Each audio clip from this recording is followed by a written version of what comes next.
Mr. Burton, second? Second. Second, Mr. Bowman, all in favor? Aye. We are in open, and we were in closed for approximately 1 hour, where we had 2 items on our agenda, and both were personnel and employee matter, 1 and 2.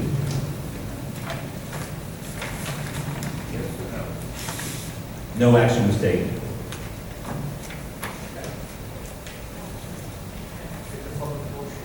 It's coming up, not yet.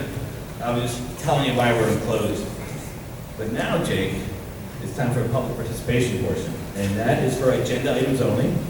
So if you'd like to come up and speak on any agenda item that's on our agenda tonight, please come forward, state your name, address, what agenda item you'd like to speak on, and you'll have 3 minutes to make your statement.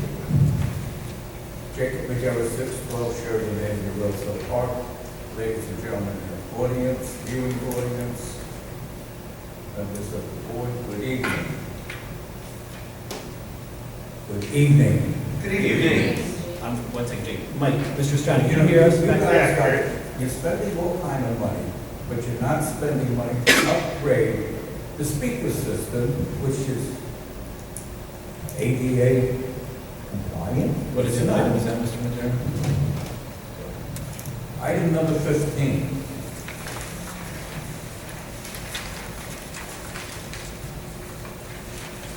Approval to authorize the following employment contracts.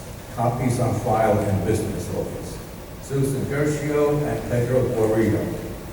How much are they being paid of our tax dollars?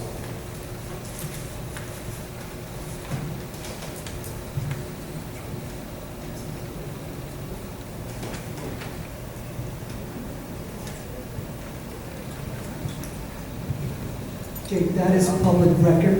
It can be Oprah. Contracts are public records, and you have, How much, if it's public contract, right. why can't I be told? You can certainly get it tomorrow. You can come in the audience. Anybody in the audience can come or try to get the copy of the contract if they would like. I'm sorry, I don't understand. If you would like a copy of the contract, you can come to the central office and get a copy. Why do I have to come to the central office? This is a meeting to the Board of Ed and the representatives, and I gotta come to the board office? So that's what. Here you go.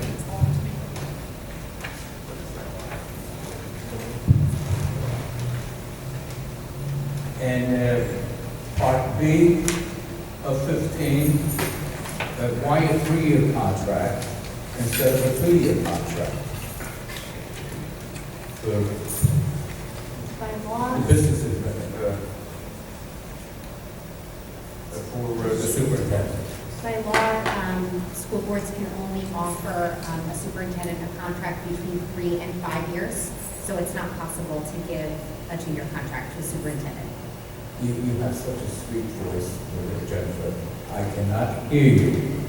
By law, school districts must offer a superintendent contract between 3 and 5 years. So a 2-year contract is not possible for a superintendent. I was under the impression that there were 2-year contracts years ago. When did this come into effect? Years ago, there were 2-year contracts when superintendents were tenured. So that law changed, I want to say, in the early 90s. I have to double check that, but certainly in the lifetime of me practicing, so definitely since 2000. And also an interim superintendent could have a year's contract up to a 2-year period. So it would be 2, say, 1-year contracts, and that's how you would get to 2 years. But for a full-time, regularly employed sitting superintendent, it's 3 and 5 years, so 3, 4, or 5-year contract. The first year of Mr. Borrito being here, was he on probation? What do you mean by that? Was he on probation? Well, if he didn't finish his year out the right way, he would be let go. No. So I assume what you mean is that when you have, say, a teaching staff member who's eligible for tenure, in the first year, Some people might call that a probationary year in the sense that they may or may not be renewed at the end of that first year. A superintendent as a position statewide is not eligible for tenure anymore, so it's a completely different set of rules. It's a contract for 3, 4, or 5 years.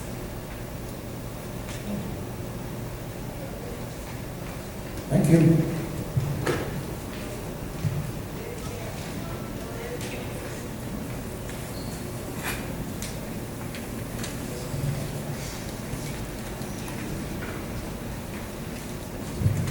So I'm here for 150 Berlin Street.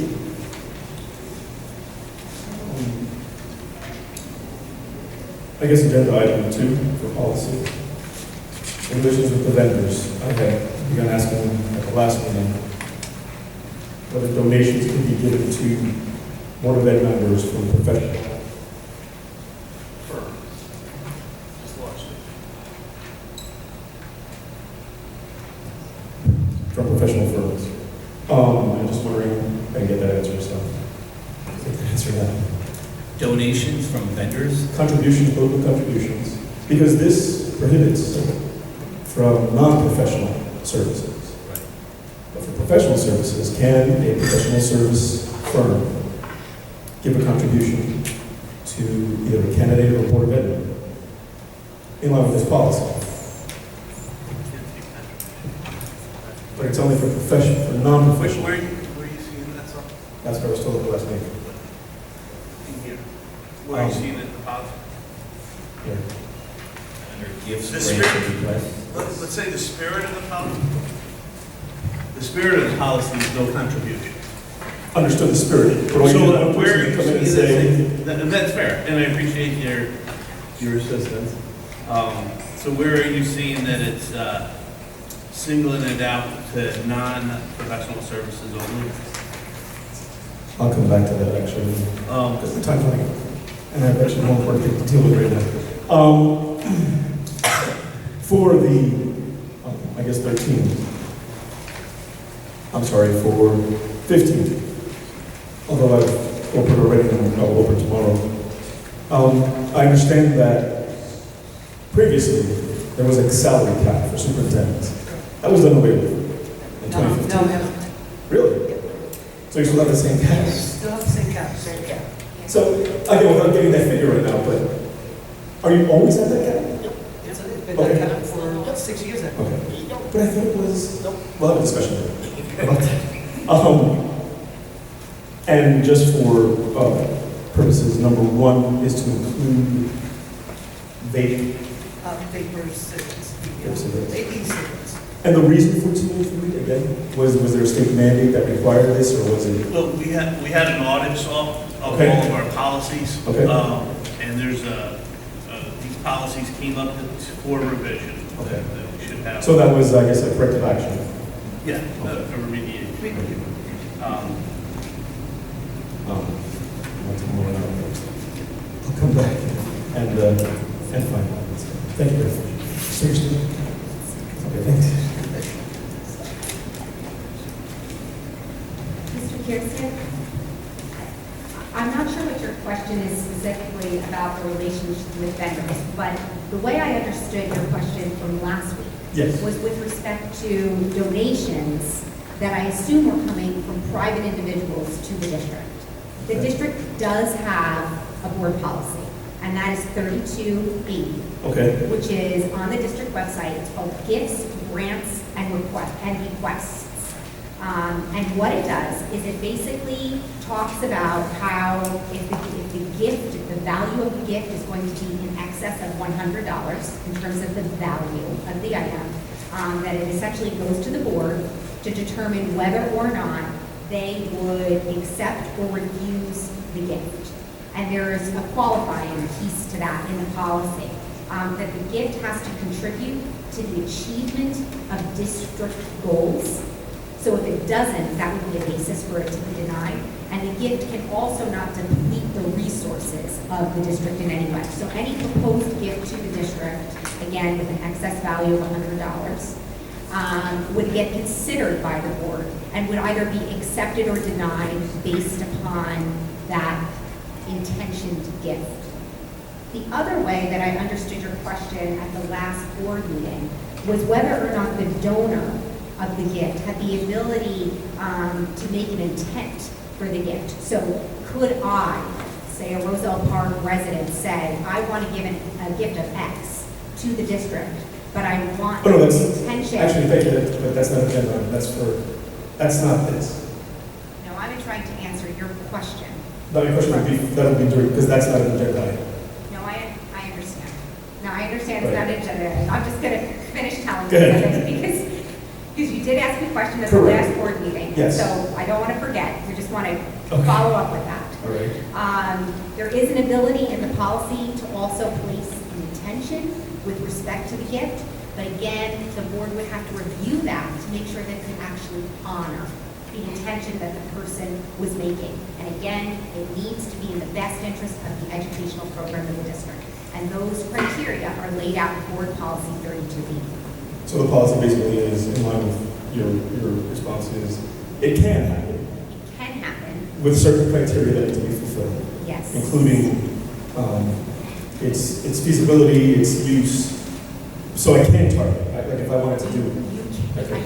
You can try to target, and then based upon the acceptance, the board would then consider whether or not it was able to grant the targeting request. So it can happen. It can happen, yes, yes. It's just not guaranteed, yes. I'll use that time for this other question. Thank you.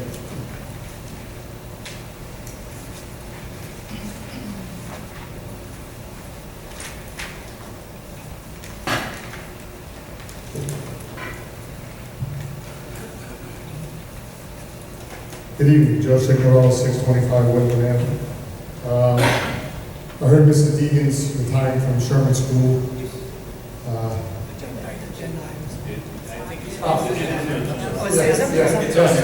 Just want to say it's going to be a big gap to fill. She kind of ran that school for a long time. I hope we get someone to fill in the gap. And then the AD is resigning. I hope maybe the board can consider down the road, maybe not such now, I don't know how fast forward you guys are looking to replace him, but maybe it's time to split it up again and go with an AD just for athletics and a vice principal for vice principal. It's kind of a carousel of athletic directors. Just a suggestion, maybe is it doable? Is it financially doable this year, next time? I know it hurts athletics to just keep, what is it, 2 and 5 years. So just consideration of that. Thank you. Uh-oh. Oh, boy. Even for the next person now, huh?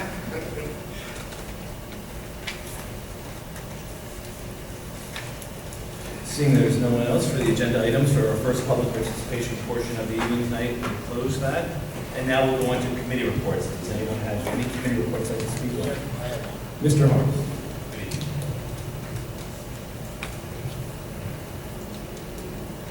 Last week, the Facilities Committee met about the polls. I don't know if some of you were here at the last meeting where the company that came in and told us about 3 polls came back and also said there was 6 more polls that had to come down. In reality, he doubled on 6, so there was 5. But he also mentioned in the first report that poll number 7 was leaning. We were supposed to get some test on it, but that's got to come down. It's leaning too much. If you look at it from the side, it's leaning. So what the committee did is we already know we have to take down 6 poles. Now, out of these 6 poles, there's sporadic on the complex. 2 of them, basically, pole 4 and pole 7 are on the football field. In the next month, we are having a company come in. We had this Musco. They cannot come in to do the testing on the upper parts as it's said in the report. In the report, it also showed that the reason why these other 5 poles need to come down is it's split at the first connection. We don't know what the upper part is because it's too far up to see. So we have to get a company to come in. The first company cannot come in until August. That's too late for us. There's another company, Ross, I think, is that the name of the company? You sent me to today. Row.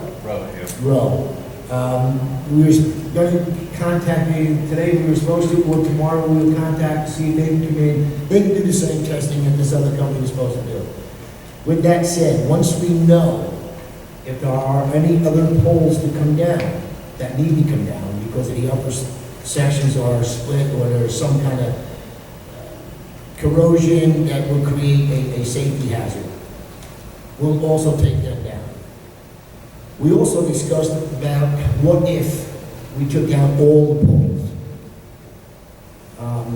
I know this is not going to be, and we're not going to do it right now. I know it's not a good subject, but I believe my own, okay, we should take them all down. This is safety of anybody that comes in there. We do not know what the poles are, if they can go bad today, tomorrow, next week, or whatever. Nobody out there is going to say that they're good for the next 3 years, or 2 years, or even a month. We're not going to do that right now because we're going to have them checked, and we'll take them down. With that discussion, we also tried to figure out what we need lights for. We got some quotes, just quick quotes, and it would roughly to, if we wanted Friday night football games again, it would be roughly about $15,000 for one season. We also understood that we needed some areas for the band where they practice. We'd have to get lights for there. So we roughly looked at about roughly $20,000 that we'd have to put out for these portable lights. We're not sure where to go with it because, again, we don't know what other poles might have to come down. So we have to look at this thing here, make a decision based on that. We have a little bit of time. We have the month of July to figure out what we're going to do, okay? And then come August 1st, start the procedure of taking down the 6 lights in any one or any other pole that might need to come down. So again, we're talking about it. We're not just going to go and do it. But I just want everybody to know that any of these poles, these 6 poles that come down, you cannot play baseball or softball on the field. There are dead spots, meaning there are no lights. And I'll just give you a case in point. If you look at the varsity field, we took down pole 24. They want us to take down pole 22. There is no lights in that back corner. That is unsafe for anybody to play out there to try to catch a fly ball. It's unsafe. If you look at the girls' softball, we took down pole 6. They want us to take down pole 11. 16 and 18. That whole side closest to the high school is a dead spot also. So that field alone for varsity softball and baseball couldn't be used at any time, even if we left all the other lights up. Now let's go to the other field. It's the same process. If you look at pole 4 is double lights, one to the football field, one to the softball field. We've taken down poles already on these fields, and again, it will create dead spots in there. So again, what we're going to do is we're going to do the best we possibly can. We're going to figure everything out.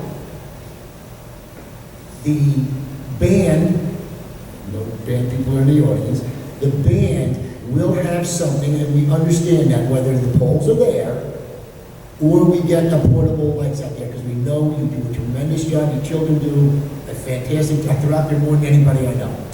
They do a great job. So we have to do something with that because that's our students. That's our kids.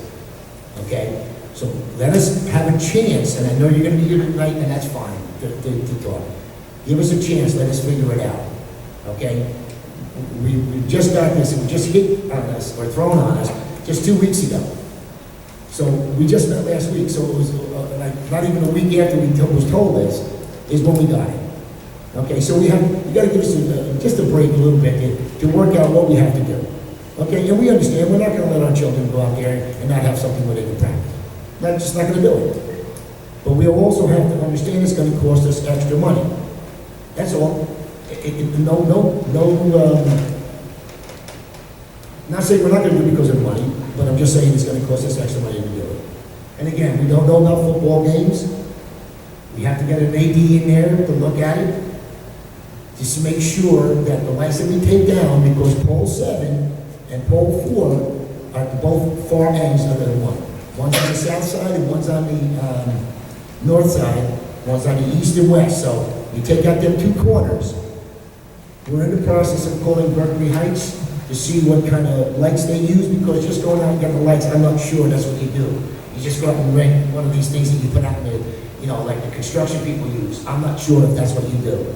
So we're contacting Berkeley Heights to find out where they get theirs from and get a cost from them. That's the easiest way to do it. They do it all the time, so I reinvent the wheel. Let's go to them and find out where they got it. Again, if all poles have to come down, understand, and if the rest of the board doesn't agree with me, that's fine also. I sit here, okay, trying to make the decision for all our students. And the biggest decision I have to make is to make sure that our students, and anybody that comes on our facilities, is safe, that nothing happens to them. And if that means taking all the poles down, we're taking all the poles down. It's not anything to scare anybody. That's what we're going to do. And we'll work out what we're going to do. One year we might have to go Saturday afternoon games. I don't know. That is something we'll have to do, but we have to do that very shortly because September starts our season for everybody, soccer and all. So again, we're there. Everybody can have their own thoughts on it, but us up here have to make the decision for the safety of our children or anybody else that comes on that field. And I'd like to debate anybody, okay, that doesn't think that that's more important than anything. So again, give us a chance. We're going to do it. We're going to have somebody come in, check the polls, and do what we have to do to make it all safe, to make sure it's safe. Thank you.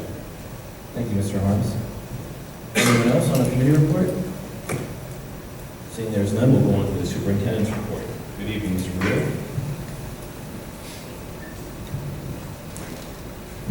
Good evening, Mr. Miller. Tonight we have 3 presentations. The first one I'm going to call Mrs. Ellen Backer to come up. She is our anti-bullying coordinator. Every year we are required by the Anti-Bullying Bill of Rights to present a summary report of harassment, intimidation, and bullying investigations, training, and programs. So I'm going to ask Ms. Backer, I know that she works very hard with the anti-bullying specialist and the administration to improve the climate and the culture of our buildings here. So, Ms. Backer. Thank you, Mr. Grillo. Good evening, everybody. One of my responsibilities as the anti-bullying coordinator for the district is to make sure that all our reports are submitted on a timely basis and to make sure that we're fulfilling all the responsibilities outlined in the Anti-Bullying Bill of Rights Act. So to that end, one of the reports that we have to submit twice a year is the HIB-ITP, Harassment, Intimidation, Bullying, Investigations, Training, and Programs. So I meet with each, and the first session, I'm reporting on the first half of the year, July 1 to December 31st, 2015, the first half of this school year, for any of those things that we have implemented. So I meet with each of my anti-bullying specialists of each building who do a tremendous job to gather their information so that I can input it into the Department of Education website. Some of the trainings and the programs that we implement are district-wide. We do a lot of training with our staff right in the beginning of the year. That includes our custodial staff, our lunchroom people, our substitutes, as well as all our building personnel and our students.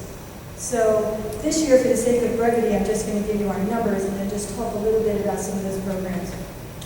This year, for the first half of the year, we provided 19 different training opportunities, and those trainings not only are on the Bill of Rights Act itself, but also on our district policy. We are required to do that with our staff and our students.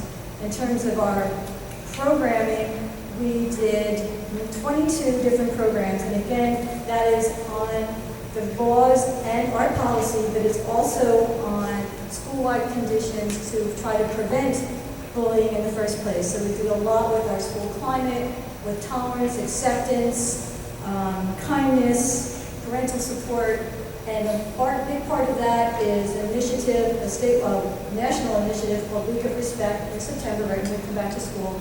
And each of our anti-bullying specialists work very hard to make sure that all of our students are actively engaged in activities and exposed to programs and speakers who raise awareness about that topic. Also, but we can, no matter how well we train our students and our staff, there are going to be incidences that arise of potential bullying, intimidation situations. So to that end, we also have to report how many investigations we do and then how many were actually deemed to be HIV or bullying. So for the first half of the year, we had 16 investigations, and that is across the district, including the academy, and 10 confirmed cases. And I know our ABSs are trained and work very hard and are so conscientious about making sure that they investigate thoroughly to come up with the best conclusion for the situation. And then we work hard to remediate that situation, usually with educating the perpetrator or the offender to our policy, trying to use it as an educational experience instead of a punitive situation, unless it's warranted. Two of the other things that I'm particularly proud of that we did in the first half of the year is we updated our website.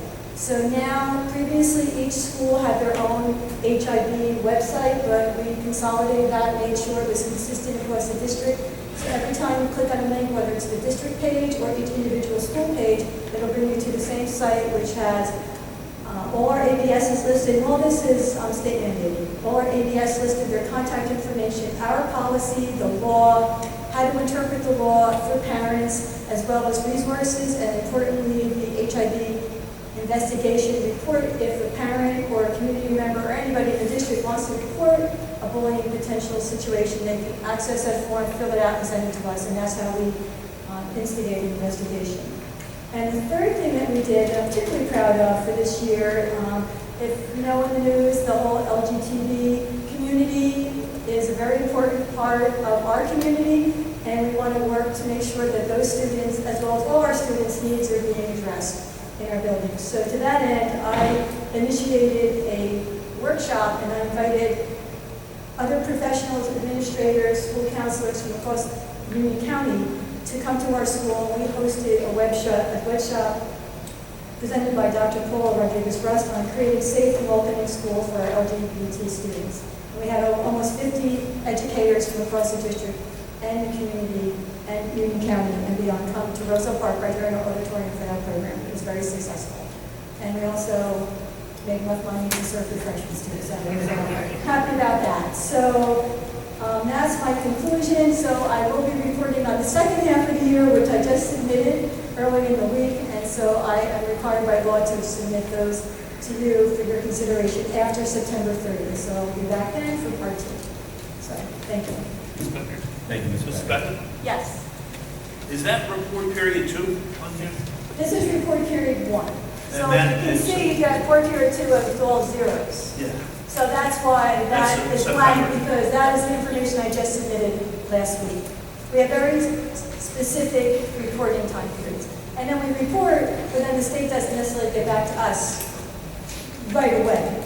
And then they have time periods to report to the board. They do give you time so you can make those accommodations and report to your board. And One other question. Yes. So under the training types, I had noticed that, there was 2 policy, 1 policy intervention, and 17 other.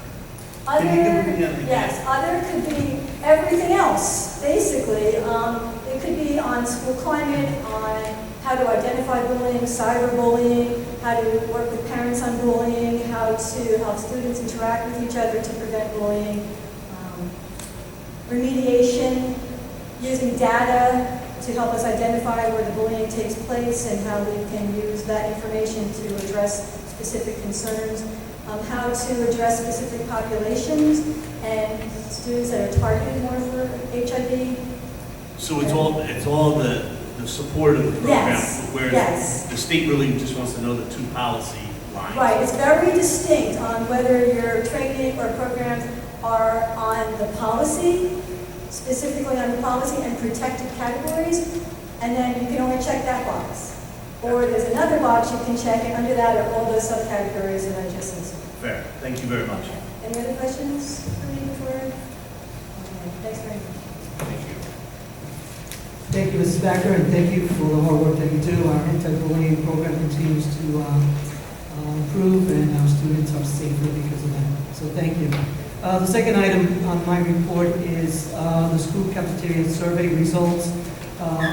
Probably about a couple months ago, a couple of community members, had some inquiries on our food service, both the quality of the food as well as the service.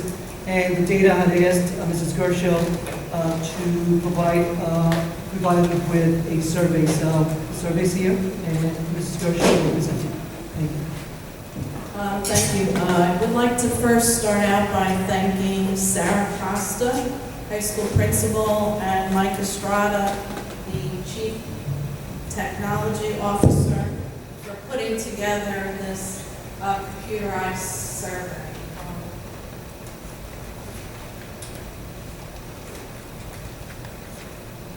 This survey was put together to gain feedback of the current climate with regard to our school lunch program. All students were given the opportunity to participate. All of the elementary students participated during their computer classes. They went on and answered the questions to the survey accordingly. Middle school students all participated during homeroom period one day using the laptops they now have from the one-to-one initiative. High school, it was a little bit harder to get those teenage students to get involved, but they did so during physical education and health classes. A number of computers were set up by Mr. Estrada, and students could voluntarily participate during that particular time. We actually had a total of 1,360 students participate in the survey. Started out by asking them how often do they eat the school lunch. As you can see here, the largest group responded that they ate school lunch 4 to 5 times a week. And you can see the numbers, 775 students. 204 students said that they eat the school lunch only once a week. 228 responded that they eat the school lunch only once in a while. And 149 students responded that they don't eat the lunch from the school service, food service at all. Little summary for question number 1. How happy are you with the quality of the food served in the school lunches? The overwhelming portion, I believe it's, I'm having trouble saying myself, but over 72% was a positive response. Negative response was a bit smaller, and then there were some students that responded that they don't eat the school lunch at all. For more detail on this particular question,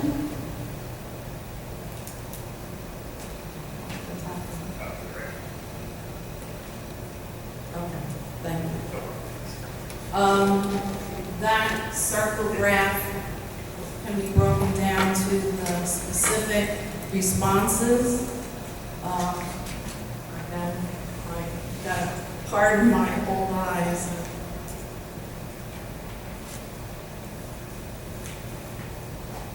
Of the students that responded, 255 said that they were very happy with the school lunch. 265 responded that they were happy with the school lunch. And 452 responded that they felt it was average. Then on the negative side, there were 496 students responding that they were not very happy, and 85 actually responded they hated. And in this group, 107 said they don't eat the lunch at all. The next question, how happy are you with the variety of food served for school lunches? A little summary, positive, negative. You can see that the positive type of responses were the overwhelming 75% participation. Negative responses were 18%, and 7% responded that they don't eat the school lunch. For more detail there, 227 students responded they were very happy with the variety of food. 306 said they were happy with the variety of food. 486 responded that it was average. 177 said not happy, and 65 said they hate it, and 96 responded they don't eat the lunch. The last question in the survey, how happy are you with the people that serve you the food? Positive responses, again, very overwhelming. Negative responses, much smaller. Specific detail, very happy, we're 492, happy 369, average 302, not very happy 115, and terrible 49.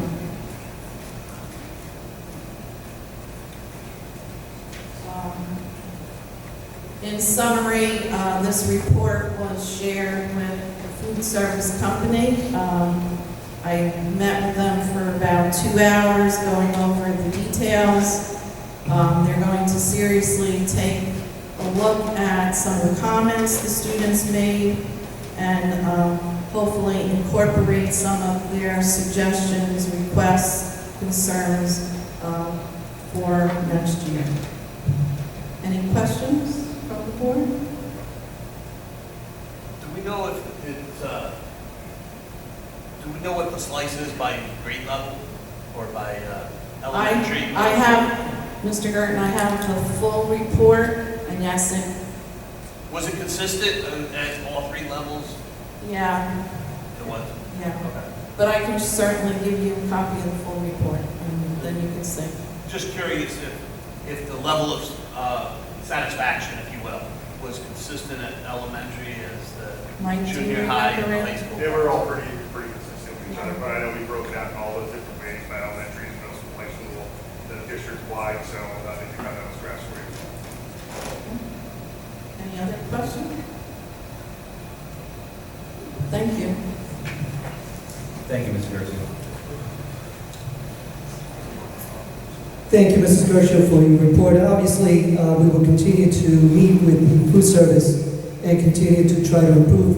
When you see 85 that hate the food, we still have some work to do. So absolutely, we want 100% satisfaction, and that's what we will be working towards. The next part of the next part of the presentation involves a 3-year review of our district. As most of you know, we have a 3-year strategic plan. We are in year 2, which year is our 3rd year, which is the blueprint of where we want to go with the district. As I was working on this, one thing that I noticed, putting things in writing, everything that we've done in the district or our initiatives, it's amazing that we have been able to accomplish as much as we have. I did break down, it's a little small. I wanted to make sure everything fit in one slide. But I broke it down into 5 areas. Accountability and compliance, because we have to be accountable and compliant to the state, and also obviously here as well. Professional development, which equals good instruction and equals effective learning for students, teaching and learning, student support, and systems and operation. Those are the 5 areas that we want to make sure we focus on. Yes. Mr. Grito, can I try to turn these lights off so the public can see that? Absolutely. And by the way, this presentation will be on the website, so if you missed anything, we will certainly put it on the website. There you go. Now we can read, but yes, it's okay. We start with the average attendance above 95%. This is something actually that now is in the school performance report, and research has indicated that student attendance, okay, is critical to student success later on in life, whether it's college, career, what have you. And we are consistently here above 95%. Every year we send a letter home, letting the parents know how important attendance is. And the parents have been great. Obviously, when students are sick, they have to stay home. But we do have a great attendance rate. Park participation is above 98%, probably one of the best in the county. That's another area of compliance for the state. And I know of many districts that had to implement action plans due to the fact that they were below 95%. The state wants to see above 95% and above. We are even above that this year. I believe we're probably about 99% this year. So we're very proud that our students are taking the state mandated assessment. We have started the past 2 years looking at data. We really have become more of a data-driven district because we know that when we look at data, we're able to plan better and we are able to serve the students much better. So we're using what we call reading levels to determine student learning needs, and we look at them throughout the year. As a matter of fact, in the past 2 years that we have implemented our balanced literacy approach, and obviously we're in year 2 of the full day kindergarten, we have seen a 15% increase on students reading above grade level. We have seen 7% decrease in students reading below grade level. So our initiatives are certainly paying off in that. We have now established professional learning communities. This is a best practice, and we're very proud that we do have them because it empowers the teaching staff and the entire staff to make decisions that are in the best interest of our students. We have met our Chief New Jersey compliance with using the Dennison model for evaluation, and we use the T-Scape platform to do our evaluations. And every year, the administration is getting better. It is a tool to help teachers grow, and that's exactly what we use it here for. We have established DEEC and school improvement plan committees. Again, this is a district evaluation advisory committee. It empowers the staff to work with the administration to come up with goals and plans to improve instruction. We have established data teams through the professional learning communities. Again, looking at data drives the instruction. We hold administrative council meetings at least twice a month. This month we have 4. So it depends on the need to meet with the administration to go over everything that's going on in the district. Established grade level vertical articulation meetings. Again, there's a second year, bless you.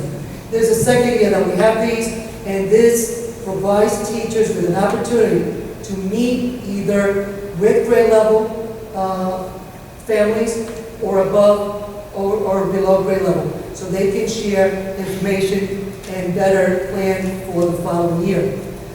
We have a 3-year strategic plan. This is part of our compliance, and we're trying to follow that as much as possible. Last year, when we did the review, we're about 85% compliant. We inventory our instruction and custodial materials every year and equipment to make sure that we are as efficient as we possibly can be. We just updated and revised our policy manual. Therefore, you're going to see policies being adopted by the board because every 5 years it is recommended that we update our policies.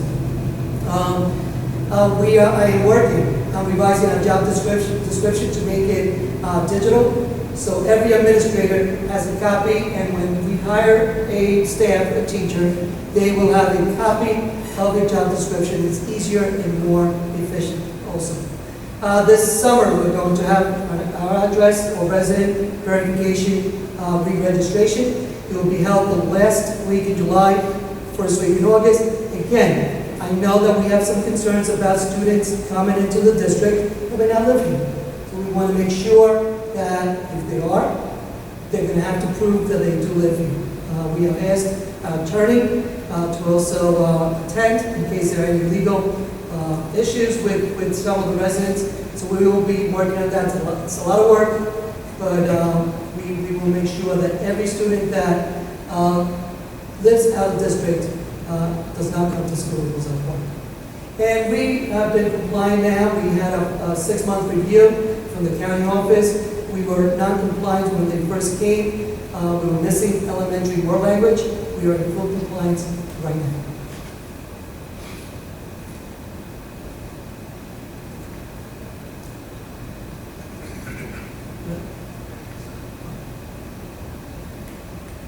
Oops. I guess here's a high school graduation, just to show you that, there's the okay, yeah, we have professional development also.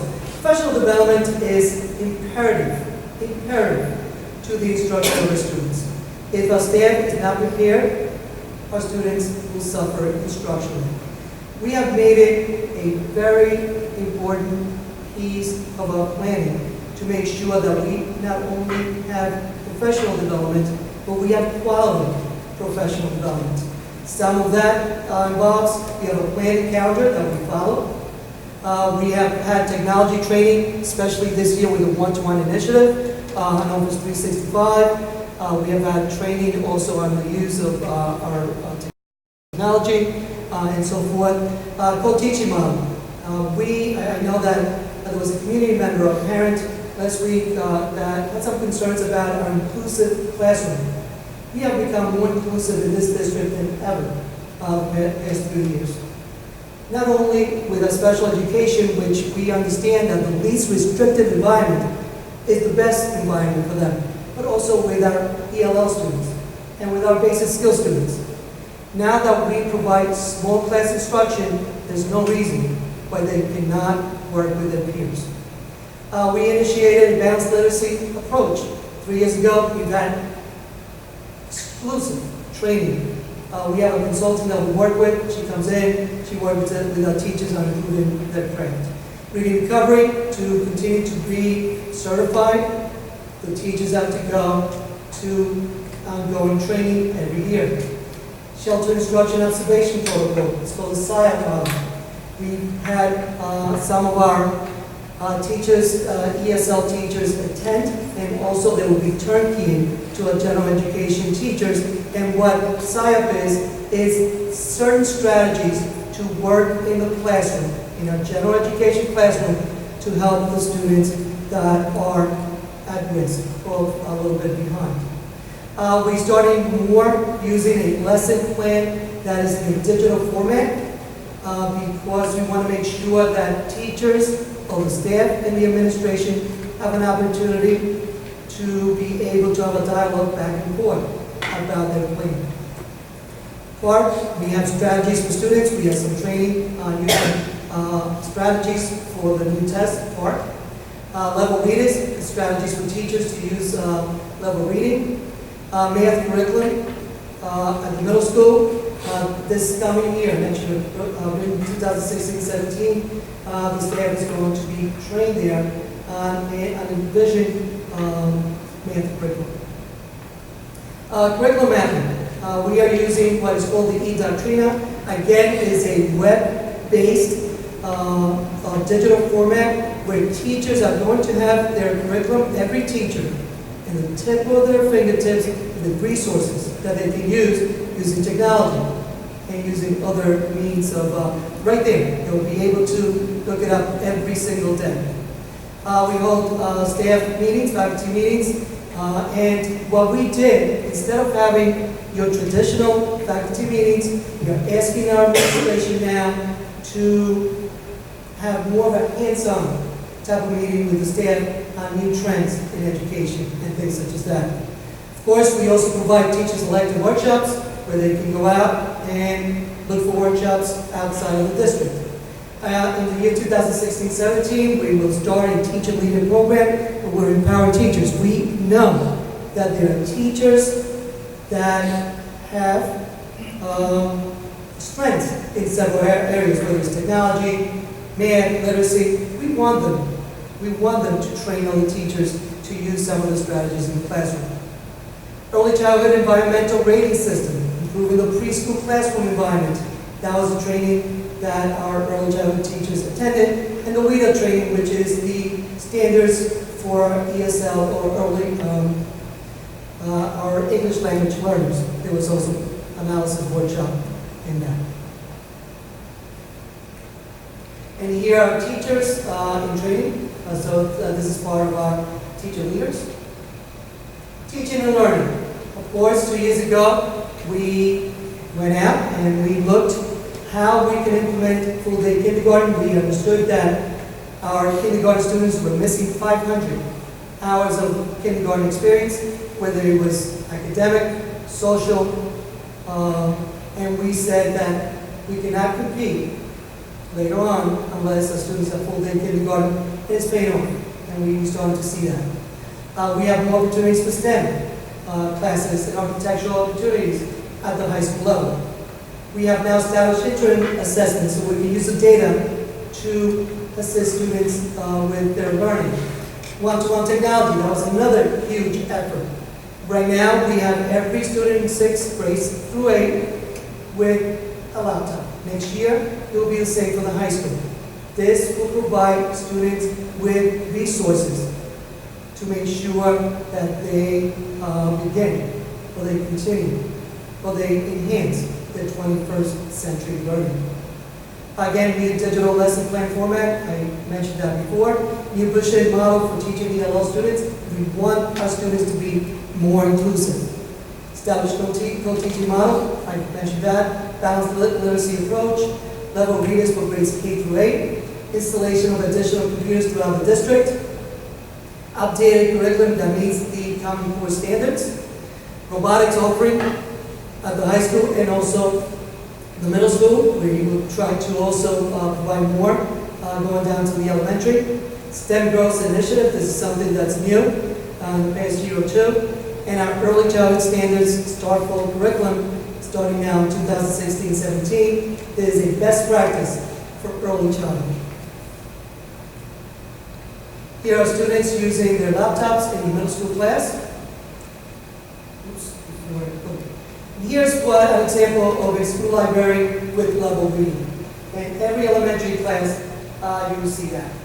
We try to, again, as we provide students with small class instruction, we will facilitate more and more reading in the classroom. Student support. We have a new security policy that's been the past 2 years, where any visitors now have to have an appointment prior to coming to the buildings. In light of all the violence around the country, gun violence, we said we need to make our schools safer. Every year I meet with the police chief, police captain, and we look at every building to see how we can improve security. So new security policy that we have in place. New security cameras installed at the high school and the middle school. Now we have recently installed also for the after-school program in some of the in our elementary buildings. We have an excellent police-community collaboration where they have different programs that they come in several times a year. Officer Medrano, I see him in the buildings, very, very frequent. Obviously, our PTA and PTO, they support our students by doing all kinds of fundraisers and helping in ways that we may be a little short in. Test prep program for the park, extended school year for special education students, our anti-bullying programs, as Ms. Thacker reported before, it's getting stronger and stronger every year to provide students with a safe environment. That's their right to come to school in a safe climate. Peer leadership at the academy. We have tried to implement that in the past 2 years where students attend peer leadership events, and they help each other, and I believe that that is definitely something that is very important. Instrumental and choral music programs, Title I summer programs for ELL students, ESL Parent Advisory Committee, art program. We have a community art program that comes and works with the students. It is wonderful. And our partnership with the health and social service agencies has become more and more critical every year. Here you go, there's an art gallery in Gordon School, and students go, and I'll tell you, it's amazing how much they really enjoy that. Sisters in Operation. This is something that is a goal of the board, and is a goal of the superintendent. Implementing a superintendent's chat has been quite successful in every building. We have twice a year in each building. We have frequent update to the Board of Education members. Newly redesigned district website, and Mr. Estrada is going to introduce it in a few minutes. We have a Twitter accounts, not only by the superintendent, but also administrators and teaching staff. We have a board newsletter that goes out 3 times a year. There's a fall, a spring, and an end of the year, and it goes out to the community. Genesis portal has been extended to our elementary schools now. It was more high school, then it became a middle school initiative, and now the elementary grades are also implementing the portal. Block schedule to maximize the number of minutes that students learn. And this is critical, especially in language arts and math. This is a best practice as well. Many districts have done it. We're doing it in grades 1 through 8. And it has really maximized the amount of minutes and time that students are spending in language arts and math. Completion of high school auditorium restoration, you see them here. I know it was a community initiative, but the district board also worked very hard to ensure that we were able to have it in time.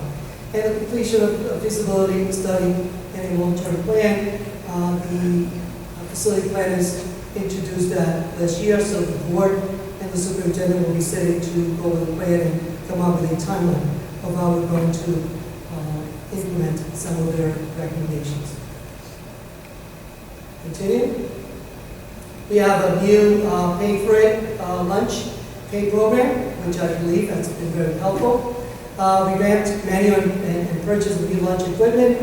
Obviously, we do need a little bit more work. We just presented the survey. We want to see 100% satisfaction. New classroom furniture in the architectural design room and in some of our classrooms as well. And here you see our architectural design room. Great new furniture. All of them use a laptop. This is incredible. It's very popular. The students have really gained so much from it. Oops. And here we have our new restored auditorium. If you remember, before seats were torn, there was some seats. Carpet was really in bad shape. So now we have a place where Rizal Park can be very proud of having their events, and we're very proud of it as well. This is supposed to be, here we go, goals and actions for SMED. We do set goals every year. However, unless we act and we have action, we cannot work on those. And you know, just to add something else here, we cannot do everything that we want to do in isolation.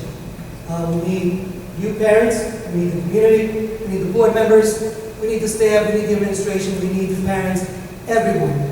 As they say, it takes a village. It does take a village. This is a start, and next year, when we do revise or move to a new 3-year strategic plan, we are going to continue in the direction that we are. So thank you very much for the attention. I appreciate it, and we're going to continue to move forward. And I'm going to ask Mr. Estrada to come up now. One of the things that we had as a goal was to improve our website. Because I really noticed that the website was not very user-friendly. We wanted to see a more reactive, more responsive website, and obviously one that we can update frequently or on a daily basis. And I asked Mr. Estrada, and I want to thank him for taking the lead here, to improve and upgrade our website. So, Mr. Estrada?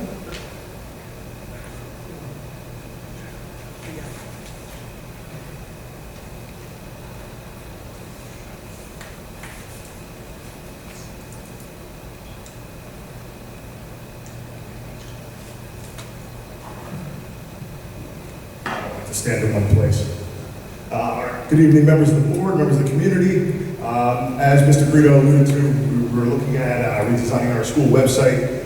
If you noticed, I believe the past year ago, they started some of the redesign efforts, but it was really to a few of the pages on the main page, not the site overall. So when we started looking at our redesign, it's really a multi-step process here with the way we handled it with our vendors and the way the school's going to work with it.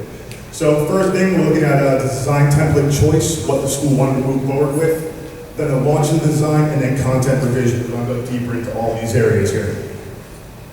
So the first in choosing the design template, the first factor was making sure that we had a template that was ensuring that it was a responsive template, meaning it changes in size, shape, content based on the device you have. If you look at our current website, you know you look at the mobile version, completely different than our existing site. Second factor was making sure we keep a consistent design across all schools. All schools have decided to move towards the district colors. There were only a few schools that weren't using those colors right now, and when they saw what the new site looked like in the district colors, they really liked it and wanted to keep that direction. So if you see our existing version of the site, you'll see what it looks like on any desktop computer, and for those who ever go on a mobile version, that's pretty much what you get right there. Unless you have my phone, and then it comes up blank. So. What's that? Yeah, with the option to go to the full site, get to a few little things right here. Now moving to the responsive templates, here's what the district site looks like, here's it on an iPad, here's on a Windows phone, on an Android phone, so no matter which device you have, it will restructure itself to your device.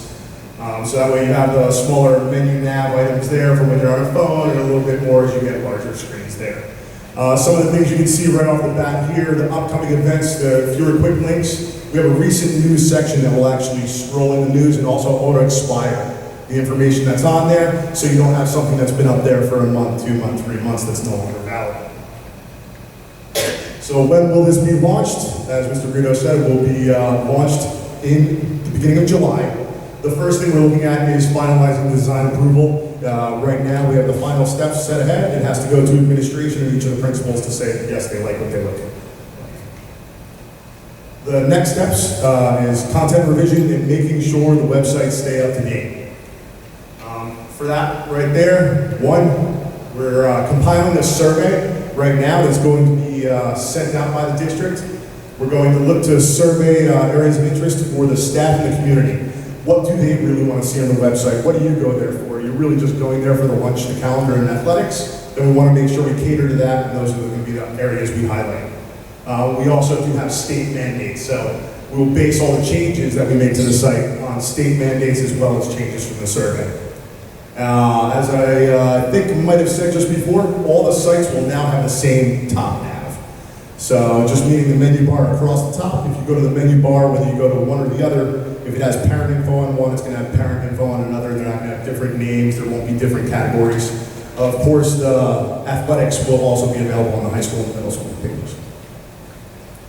Moving forward to make sure that everything keeps consistent and is up to date and possible, and ensuring that the content is valid for everyone going there. All the buildings will be handling updated content of their own sites. The different areas of the board office, so special services, curriculum, will all handle a different section of the district site, and tech will make sure to handle all security, user training, and also data analytics on the website. So that way, if we see certain sections aren't being visited, we can adjust accordingly. And whatever questions you have for me. That was actually my question. I was going to ask with the new website if, other than the survey, if it's areas of interest, if it had capabilities of analytics to capture, what parts of the sites folks are navigating to most frequently, to obviously take advantage of that, bolster those areas, and be able to make a more responsive. Well, yeah, exactly. So you can customize the content toward the user that are visiting the sites. And we want to measure that as well as the devices that they're using to visit the sites. If you see more mobile devices, maybe we want to cater more towards that mobile content. Nowadays, you'll see probably 80% of the access is via the phone. Now, I didn't see any like little birds for like links to our Twitter account. Oh, I got them. They're there. Yeah. And right on the district page, oh man, I don't have to go back a few slides there. So on the district page, I believe. yeah. I want to make sure. I just have too many animations in. So on the district page, there's Facebook and the Twitter. They'll go right to those sites, as well as we can customize the ones for the individual schools. So they'll go right to theirs as well. If they start to do RSS feeds, that's there. One thing that I've also asked to be incorporated, just for the ease of the district, just so you're aware, the website vendor is also our school learning vendor. So if you're used to getting the alerts going out that way, one of the things that we're looking for is when we post a news article, it instantly gets posted to all the social media as well. So we'll post to Facebook and we'll post to Twitter, helping to keep you from having to put those in the same areas or making sure that you can get to those areas. Mr. Estrada, also on the website, will we have the capability, or some of our community members have the capability of changing the language? Yes, changing the language is usually available on the top right. On this one you don't see it, but across all the pages is Google Translator right across the top. They can choose from any of the languages. Any other questions?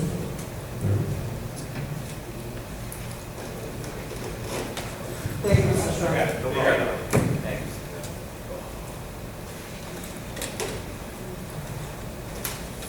Just lights are on. Lights. A different setting. Thank you, Mr. Guido, Mr. Gerson, Mr. Estrada. And now we're going to go to our policy portion of the meeting, where I'd like someone to make a motion to approve agenda items 1 through 3. 1 being district policy, second reading, second being district policy, second reading, and the third also being district policy, second reading. Do I have a motion? I make that motion? Mr. Sekou, thank you. Second? I'll second. Mr. Girton. Thank you, Mr. Girton. Are there any questions or comments? Madam Secretary, roll call, please. Vice President Harms. Yes. Mr. Balaban. Mr. Bowman. Yes. Mr. Cancino. Yes. Mr. Girton. Yes. Mr. Nelson. Mr. Sekou. Yes. Mr. Vita. President Miller. Yes. On roll call, motion carries. Thank you, Mrs. Curcio. And now we're on to personnel, where I'd like someone to make a motion to approve agenda items 4 through 20. 4 being leave of absence request, 5 being another leave of absence request, 6 being staff transfers, change of assignments for the year 2016-2017, 7 being staff resignations/retirement, 8 being staff appointments, 9 being additional extracurricular appointment, 10 being revised 2016 extended school year staff, 11 being professional development, 12 being 2016 summer credit recovery program staff, 13 being non-union staffing list, 14 being additional staffing list, 15 being employment contracts, 16 being student helpers, 17 being summer curriculum work 2016, 18 being additional hours, 19 being additional special services summer child study team personnel, and 20 being summer studio program personnel. Do I have a motion? I'll make that motion. Mr. Gerton first, second? Second. Second, Mr. Sekou. Any questions or comments? Roll call, please, Madam Secretary. Vice President Harms. Yes. Mr. Balaban. Mr. Bowman. Yes. Mr. Cancino. Yes. Mr. Girton. Yes. Mr. Nelson. Mr. Sekou. Yes. Mr. Vita. President Miller. Yes. On roll call, motion carries. Thank you, Mrs. Gercio. And now we're on to education, where I'd like someone to make a motion to approve agenda items 21 through 24. 21 being education programs for 2015-2016. 22 being educational programs for 2016-2017. 23 is harassment, intimidation, bullying incident. 24 is the educational trip request. Do I have a motion? So moved. So moved. That is Mr. Cancino. Second? I'll second. Second, Mr. Bowman. Are there any questions or comments? All in favor? Aye. Opposed? Those items are passed. And now we're on to business, where I'd like someone to make another motion to approve agenda items 25 through 32. 25 being approval of bills, 26 being secretary treasurer report, 27 being the line item transfers bill pay authorization, 28 being monthly certification, 29 being approval of minutes, 30 being a 2016-2017 food nutrition program contract, and 31 being use of buildings and grounds requests, and 32 being district contract, and finally 33 being capital, I'm sorry, that's the second one, pardon me. So do I have a motion for those items up to 32? Mr. President, I would like to abstain from number 29 from the meeting for May 24th. So noted, Mr. Cancino, thank you. Any other questions or comments? Do we have a motion? Or do we have a motion? No. I'll make that motion. Thank you, Mr. Gerber. I'll second it. Second, Mr. Bowman. I do Thank you. have a question. Yes, Mr. Gerber. Hold on, lost my spot here. First one is with regards to number 31, building and use. I guess it's two-part. I don't know if it's to the full board or the facility in light of what Mr. Harms shared today. Item number C, recognizing the month of July probably isn't an issue. July and early part of August, right? But as we get to September through November, certainly 5:30 to 8:30, building field use turns off without the status of lights. Should we be tabling this until we know after the next meeting, or modifying this building use? Not really, no.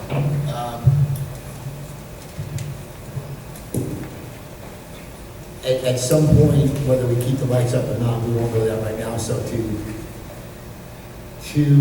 not vote on this at this particular time, they're just gonna have to adjust, if there's no lights down there, or use some money to get some portables or something, and there's no reason to not approve the use of the field. So, second question I had here is, I gotta read my notes. What about the originally scheduled events in July and August with regards to the lights on those fields? So was there any building use, Mrs. Gershio, that's been approved for the summertime, and if we take down lights, I think Mr. Harms recognizes that there's probably other leagues, recreation leagues, et cetera, that are using the fields. Have we notified them, and are they aware of that? Yes. There's only, the only thing that as soccer has, everybody knows, soccer has. Also, the softball, baseball league has been notified also. They should have no problem with their particular night games. They're done at the end of July. And then the only thing that starts after that is your football. Okay. Can I have the mic? Sure. With regards to item number 27, item 2, are we as a board not meeting through September? Why are we authorizing payment of bills through September? Mr. President? We are planning to meet in July. The reason for that yearly item is just in case, if you look at the board schedule, you'll notice that it says July, I believe it's 26th, tentative. If by some chance the board decided to cancel that meeting for whatever reason the board might have, this still gives us the authority to carry on business as it needs to be over the summer. It's sort of like I thought, are we not meeting in August? I was going to say, but you certainly can't go 2 months without paying bills. I guess what I'm suggesting is that September is an incorrect month there. I agree, July, if there is no board meeting, we have to authorize payment of bills through July. Would September, you like to reword that? I'm asking the fellow board members if they have any other concerns with that. Well, Mr. Griffin, we're planning on having that board meeting on the 26th of July. What about in August? And yes, yeah, of course, and later August. So there is no need for line number 2. Correct. I would suggest that we may want to remove that.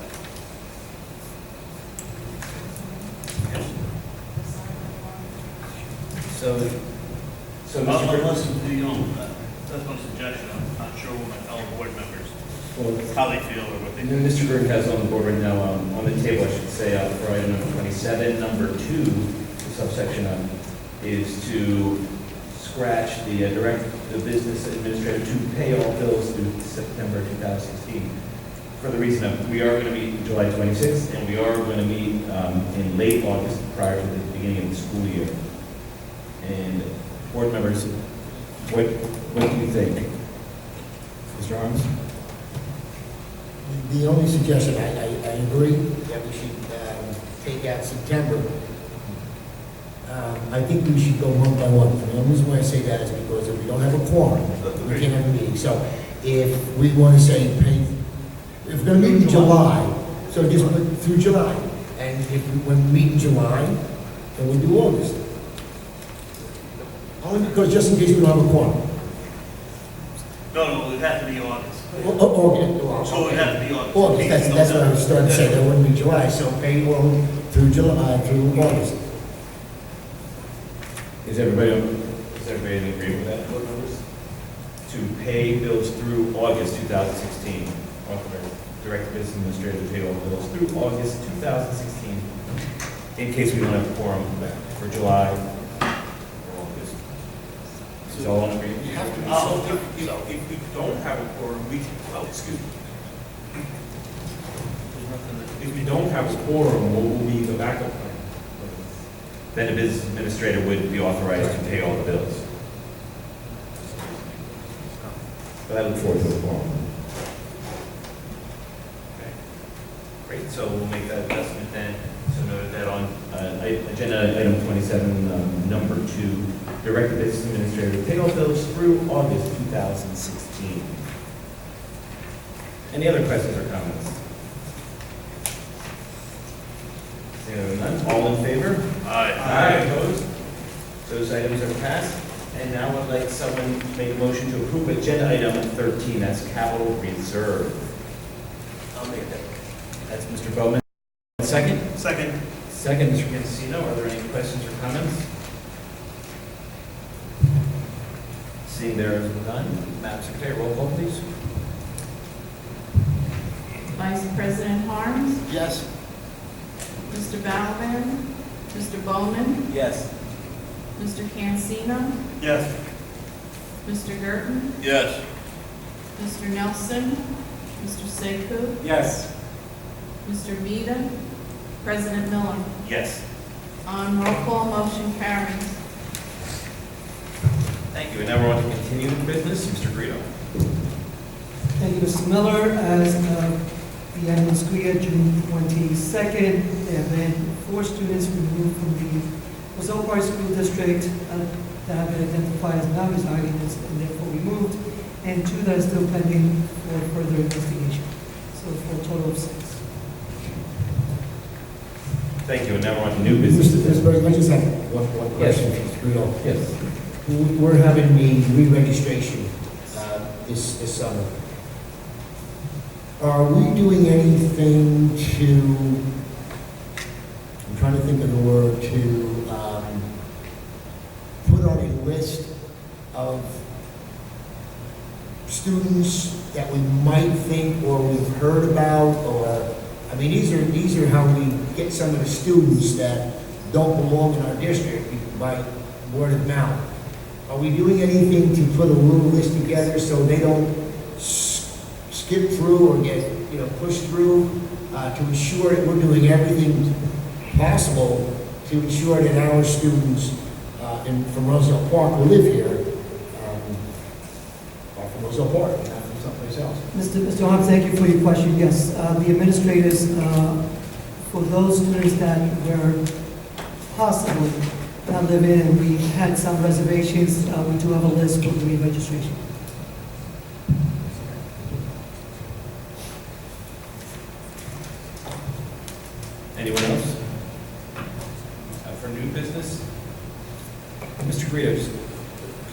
an update on the robotics.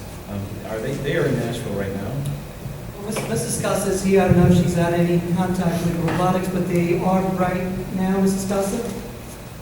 I have a text, There we go, we have an update, Live. live update. live in a moment. Live. Nashville update. We just made it to the hotel. Our rooms are ready early. We are all checked in. We are going to register and get to bed on time so that we are ready to go first thing tomorrow morning.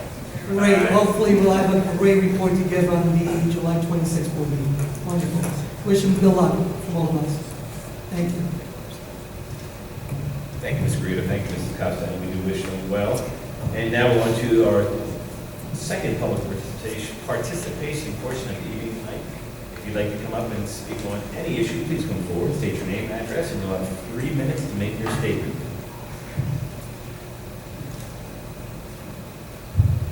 Jacob McGillis, exposure in Nancy Roseville Park. Excuse me. Is there an update on lead in the water at the snack bar, sports fountain, Nectar's snack bar, where the pole fell down, the light pole, bathrooms, and locker rooms?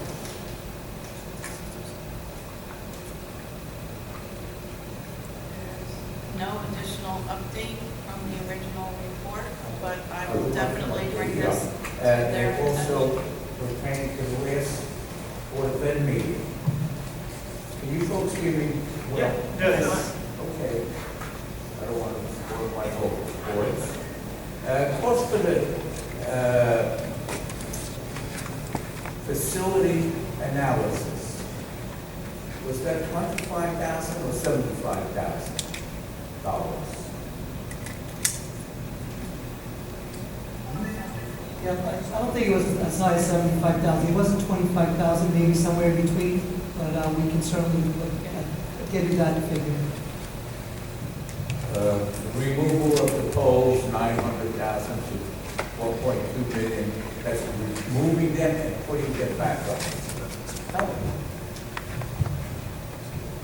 I'm not sure we got the number of removing them. Nothing in that statement that the presenter said at the last board meeting of the 1.2 million gave any inkling of anything, of to put them up, take them down, what they were, or anything like that. So your question is that part of it? All I can tell you is that to take all the 21 remaining poles down would roughly cost us $30,000. To take them all down? To take the last 21 poles that are left, it would be approximately $30,000.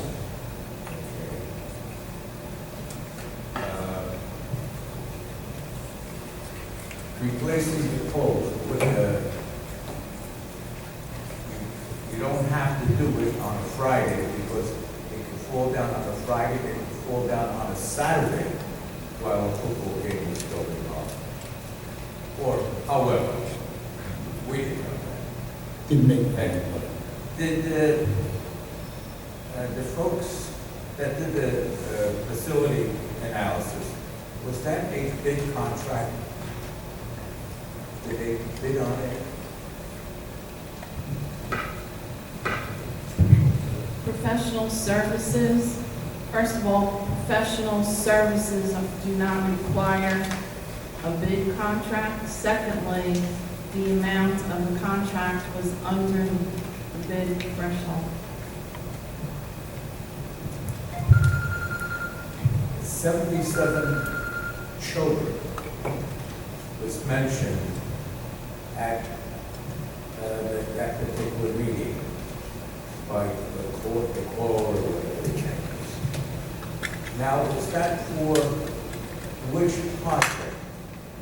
Which projects? Where did they get the 77 children figure? And thank you for your last comment, Mr. McCary. Is that a talent issue, Mr. Arms? No, because the statement was made here at the board meeting from our person giving the report. Where they got the 77 from. As Mr. Majiri, you know from last night's meeting at the Municipal Land Use Board, you asked the same question there, and I can understand why, because it was very concerning to us also to hear that we would have to add all these rooms on with no factual of 77 people. If you remember last night also, the gentleman for the developer for this particular project on Westfield Avenue said in their estimation, in their other projects that they've had in Linden and Rawway, there were roughly 1 student per 100 unit. Correct. So if I use that analogy that they used, I'll even go better. I'll use for every 50, okay? That would mean we would have roughly 4 children. Let me finish, please. Okay, you asked the question, I'm trying to answer it. The other part of that 77, if you remember back when Romanowski's, when we had Avalon Bay coming in there, they were roughly 240 apartments. I could be off by 10 or 20. They were coming in there at a 3-bedroom apartments. That was giving this community roughly 45 to 46 students. You shake your head, and again, I'm not going to debate with what it is. That's what I remember. So again, I can say the same thing and say that it will bring 77 students in, so that's where they got it from. I'm trying to give you what I remember, okay, because Avalon Bay has been over 5 years old, roughly. Okay, so, I mean, it's, my memory serves me that far back. I was on for the first part, I was off after that. So again, after that part, but anyhow, that's where it was, a lot of it was coming from there. Then they also mentioned Somerset. Where they got that from, I have no idea. Okay, because that's somebody coming in, talking to the borough's echelon, and talking. So I don't know where they got it from, to tell you the truth. I just hope, well, you know, because of this facility analysis, 77 came in, and how much are you folks looking to spend for the additions to the rest of the schools? Now, there's to figure out $30 million. Correct or not correct? I don't remember what the price was. But whatever. No one. We haven't even talked about it. There are a lot of figures out there, and we're entertaining many. We're entertaining many of these figures. But Mr. Major, we thank you so much for your comments this evening. Thank you. Well, I'll talk to you afterwards. Thank you very much for your comments. I have one more No, question. that's it. We have a limit, and we're well over it. So I'm sure afterwards we can talk to you about it.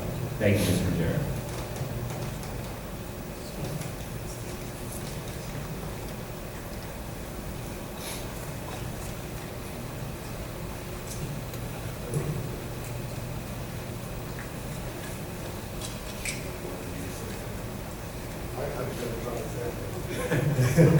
Justin Girl, 625 Woodland. Much back. Yeah. Great presentation tonight with the website. I'd like to see, maybe, I'll give you my first suggestion, board members.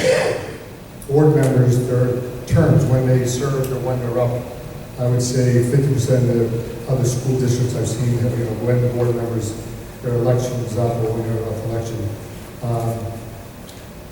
The presentation, the superintendent was nice.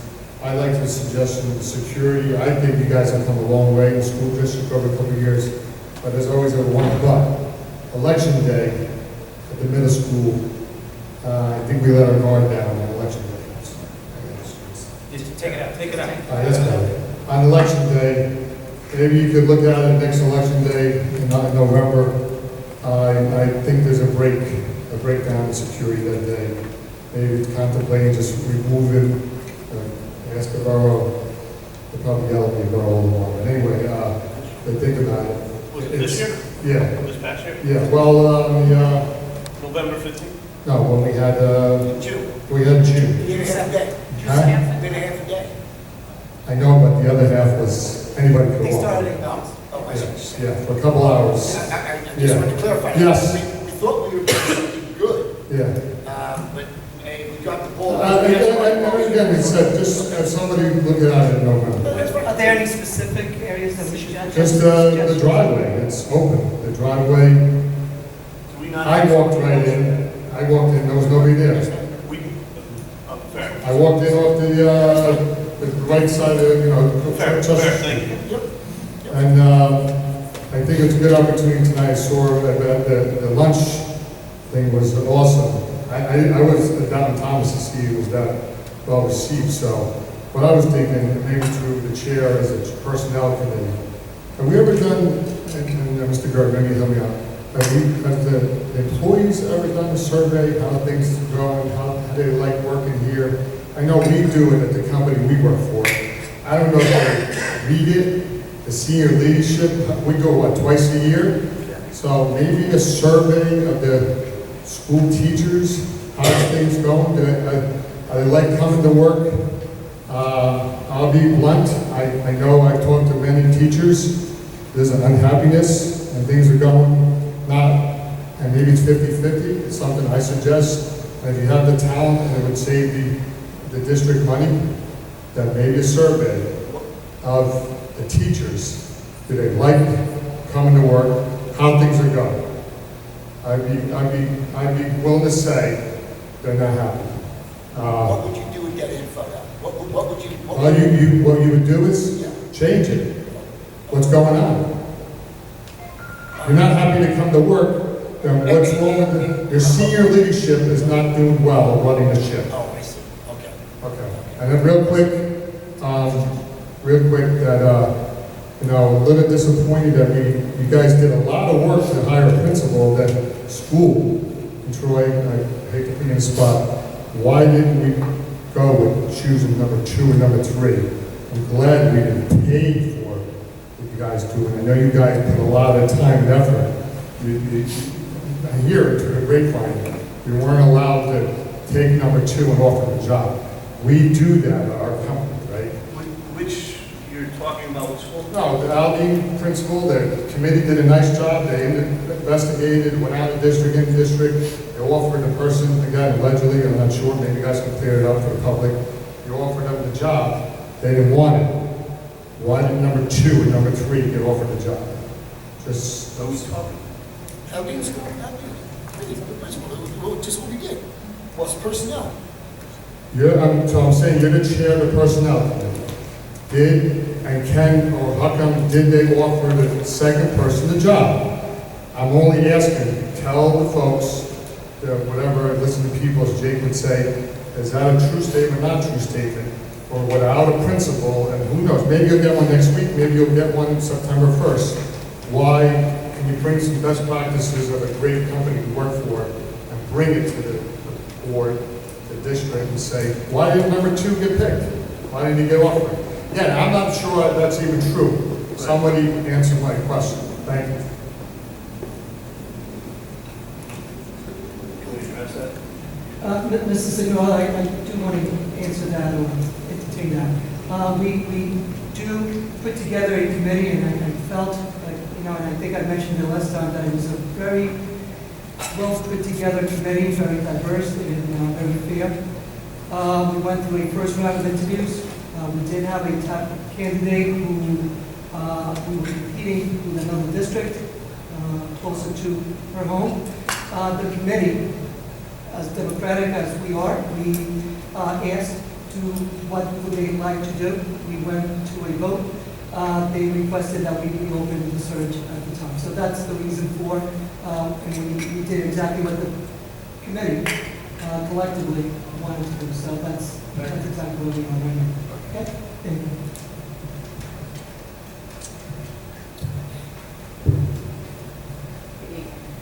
Kathleen Murphy Butler, 614 Myrtle Avenue, Roselle Park. I'm here on behalf of the Band Parents Association. The superintendent and board of ed. We, the Roselle Park Band Parents Association, whose children are involved in the Roselle Park Contenders Marching Band, have received word of the proposal of the removal of all of the Roselle Park High School footlights to the reparation of the select few. The passing of this proposal would involve a comprised situation in involving the students who use the field after sunset. More specifically, it will complicate the training hours of the students participating in the Roselle Park Panthers Marching Band for the 2016-17 season. The Roselle Park Panthers Marching Band holds their practice times on Tuesdays and Thursdays between the hours of 6 p.m. and 9 p.m. These hours fall after the majority of the projected sunset times for the late summer and fall season, July through November. The same season which the Panthers Marching Band must hold practices in order to prepare for the marching band competition season. The ability to hold the practice at an earlier hour is greatly reduced by the students involved in multiple integrating extracurricular activities. Even without such a factor, holding practice at 4 p.m., the earliest projected time for the Panthers Marching Band would still result in the practice hours falling after the projected sunset time of the majority of the fall season, which in the month of August goes 10 minutes each week. Gets early, which is halfway through our tournament band marching season. Removing all of the field lights will result in the loss of a very significant area of training for the students, and as such, reduce the preparation the students need to achieve the collective goal of the game, a situation that will go against the 2015-16 goals of the Address Board of Education.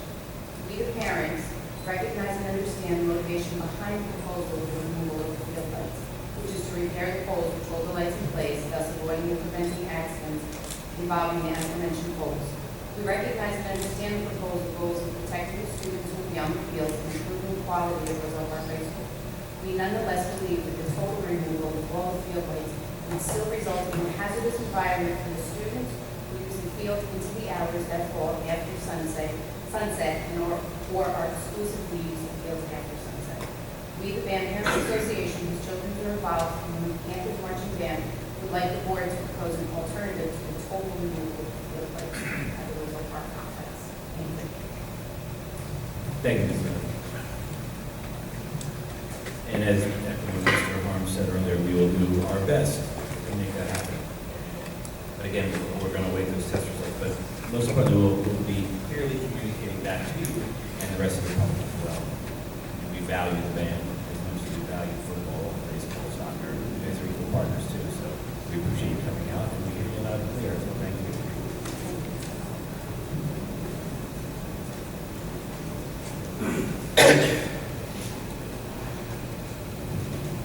So all cares for 150 Berwyn Street. As a matter of protocol, Mr. Bellican, Mr. Beard, Mr. Nelson all gave notice that they would be absent today. Correct.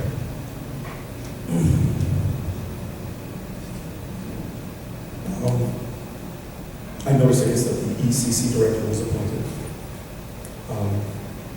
Is there any news on the principal? The academy director, I think you just confused, please. Yes. Yes, we do have a new academy director. Yeah, yes. Yes. As I mentioned before to Mrs. Cinderella, the committee decided to reopen the search, and we are conducting interviews this week. I guess because we need to have it before. August 1st, we hope to have a principal. I hate to be on a soapbox, but in regard to Mr. Gurdon, last year, at the end of August, there was a vote that was supposed to happen, and there wasn't a quorum, which caused that vote to occur. I guess that's one of the reasons to have that. In line with that, and I had asked at that time, perhaps it could be addressed for this year, a lot of boards and districts allow for call-ins as being present. I had asked them, I was told that that's not here. Perhaps that can be changed with technology.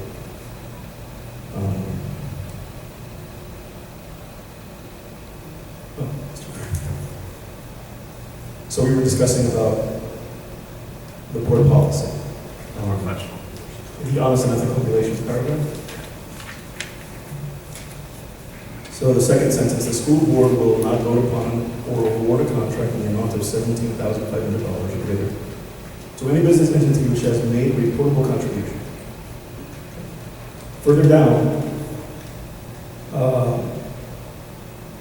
third to last line, disclosures of contributions shall be made when contracts are required by law to be publicly made. So under that reading, the only way, right? Yeah. So, and it's a twofold question because the borough is not having an issue with this. What policies in place to make sure that this happens? To make sure that when something goes out for bid, that someone has it either purposely or inadvertently made a contribution? Is there some statement they need to sign?